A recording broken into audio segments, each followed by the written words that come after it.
આજે દિવસ દરમિયાન સવારથી સાંજ સુધી અમદાવાદની અંદર વાદળછાયું વાતાવરણ હતું અને વચ્ચે વરસાદી ઝાપટા પણ પડ્યા હતા। જો કે સાંજ થતાં અમદાવાદ શહેરની અંદર મોટાભાગના વિસ્તારમાં વરસાદ શરૂ થયો છે।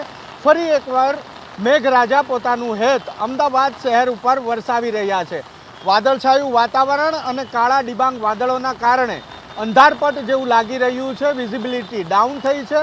પરિણામે વાહન ચાલકોએ પોતાના વાહનોની લાઇટ શરૂ રાખવાની ફરજ પડી છે। જે દ્રશ્યો આપ જોઈ રહ્યા છો એ દ્રશ્યો એસજી હાઈવે વિસ્તારના છે। કર્ણાવતી ક્લબ આવેલી છે તેમની સામેના રોડ ઉપરના આ દ્રશ્યો છે। વરસાદ વરસી રહ્યો છે અને લગભગ છેલ્લી 15 મિનિટથી આ પ્રમાણે વરસાદ વરસતા રોડ ઉપરથી પાણી વહેવાના શરૂ થયા છે અને જે સર્વિસ રોડ છે એ સર્વિસ રોડ ઉપર પાણી ભરાવાની શરૂઆત થઈ ચૂકી છે।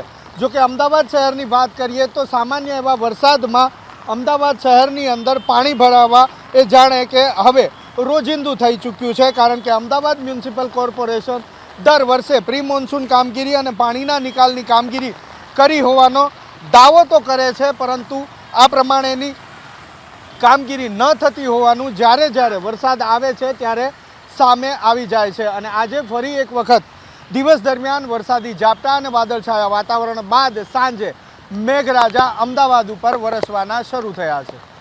કેમેરામેન રાજ ભાવસાર સાથે હિરેન રાજગુરુ, એબીપી અસ્મિતા, અમદાવાદ।